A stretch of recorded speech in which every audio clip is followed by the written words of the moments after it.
സർവകാല record ഭേദിച്ച് നാളികേര വില കുതിക്കുമ്പോൾ നാളികേര മൊഴിഞ്ഞ തെങ്ങുകൾ കർഷകർക്ക് നിരാശയാണ് നൽകുന്നത്.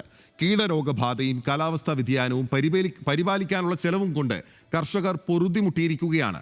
വേണ്ട രീതിയിൽ വിളവില്ലാത്തതും കർഷകർക്ക് തിരിച്ചറിയാൻ. ആലിപ്പഴ പഴുത്തപ്പോൾ കാക്കിക്ക് വായ്പുണ്ണ്. ഈ പഴഞ്ചൊല്ല് അനർത്ഥമാക്കുന്ന തരത്തിലാണ് നാളികേര കർഷകരുടെ അവസ്ഥ. നാളികേരത്തിന്റെ വില കുതിച്ചുയരുമ്പോൾ പക്ഷെ തെങ്ങുകളിൽ നാളികേരമില്ല.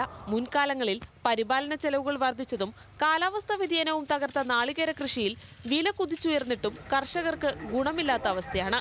1 കിലോ നാളികേരത്തിന് വിപണിയിൽ ശരാശരി 70 രൂപ വരെയാണ് വില ലഭിക്കുന്നത്. എന്നാൽ നാളികേര കർഷകർക്ക് ഇതിന്റെ ഗുണഭോക്താവാൻ കഴിയുന്നില്ല. വിലയില്ലാത്ത സമയത്ത് സാധനം ഉണ്ടായിരുന്നു ഒക്കെ ഇഷ്ടം പോലെ അന്നാരും വെളുപ്പിക്കാൻ നിൽക്കൂല. കാരണം ഒരു തെങ്ങിന്റെ മുകളിൽ കയറി അതിന്റെ കൂലിയും ചെലവും കഴിച്ചാൽ പിന്നെ അവർക്കൊന്നും കിട്ടൂല. അങ്ങനെ തൊഴിഞ്ഞു പോയിരുന്നു. ഇന്നത്തെ അവസ്ഥ അല്ല. ഇന്നിപ്പോൾ 2-3 നാളികേരൊക്കെ ഒരു തെങ്ങിന്റെ മുകളിലുള്ളത്. അപ്പം അത് കാരണം ആരും അത് എടുപ്പിക്കാൻ 3 തെങ്ങിന് വേണ്ടിയിട്ട് ഒരു തെങ്ങിന്റെ മുകളിൽ കയറാൻ ആൾ കിട്ടൂല. പിന്നെ അത് വീണ് തൊഴിഞ്ഞ ആരെങ്കിലും എടുത്തു പോവാണ്. അങ്ങനെയൊക്കെയുള്ള ഒരു പരിസ്ഥിതിയാണ്. പിന്നെ ആണെങ്കിൽ സമയത്തിന് കർഷകർക്ക് തെങ്ങിന് വളം ചെയ്യാനും മറ്റൊന്നും സാധനങ്ങൾ കിട്ടുന്നില്ല. മണ്ടചീയലും മണ്ടരിയും മഞ്ഞളിപ്പും വ്യാപകമായി പടർന്നു പിടിച്ചതോടെയാണ് മിക്ക തോട്ടങ്ങളിലും വിളവില്ലാതായത്.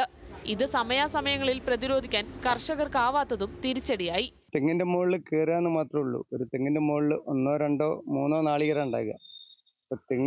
തേങ്ങയ്ക്ക് വില ഉണ്ട്, പക്ഷെ തെങ്ങിന്റെ മുകളിൽ നാളികേരമൊന്നുമില്ല. തെങ്ങിന് എന്തോ സൂക്കട എന്താ വരുന്നതെന്ന് അറിയില്ല. കാലാവസ്ഥയാണോ എന്താണോന്ന് അറിയില്ല. പറ്റ മോശമാണ്. പണിയെടുക്കാൻ പോകുന്നത് ഞങ്ങൾക്കും തെങ്ങിന്റെ മുകളിൽ കയറിയാലേ കൂലി ഉണ്ടാവുള്ളൂ. ഞങ്ങൾക്കും പറ്റ മോശമാണ്. ഞങ്ങൾ നാളികേരത്തിന് വില വർദ്ധിച്ച സാഹചര്യത്തിൽ ഏറെ നേട്ടമുണ്ടാക്കേണ്ട സാഹചര്യമുള്ള തേങ്ങാ കച്ചവടക്കാരും പ്രതിസന്ധിയിലാണ്. നാളികേരത്തിന്റെ വരവിലുണ്ടായ കുറവാണ് കച്ചവടം നടത്താൻ ഇവർക്ക് സാധിക്കാത്ത അവസ്ഥയുണ്ടാക്കിയത്. ഇപ്പോഴത്തെ സാഹചര്യം വെച്ച് നോക്കുമ്പോൾ തേങ്ങ വരവ് വളരെ കുറവാണ്. ഇപ്പോൾ 1000 തേങ്ങയൊക്കെ വരുന്ന ഒരു പറമ്പിൽ ഇപ്പം ശരാശരി 200-300 തേങ്ങയുള്ളൂ. തേങ്ങേൻ്റെ വില ഏകദേശം 70 രൂപയോളം തേങ്ങ കിലോയ്ക്ക് വരുന്നുണ്ട്. പക്ഷേ അതിൻ്റെ ഉപകാരം ശരിക്കും ആർക്കും കർഷകർക്കും കിട്ടുന്നില്ല, കച്ചവടക്കാരായ ഞങ്ങൾക്കും കിട്ടുന്നില്ല. നാളികേരത്തിന് പുറമെ ചിരട്ടയ്ക്കും വിപണിയിൽ റെക്കോർഡ് വിലയുണ്ടാകുമ്പോഴും കേര കർഷകർക്ക് ഇതിന്റെ ഗുണഫലങ്ങൾ ലഭിക്കുന്നില്ല എന്നതും കർഷകർക്ക് നിരാശ സൃഷ്ടിക്കുന്നു. ന്യൂസ് മലയാളം, കോഴിക്കോട്.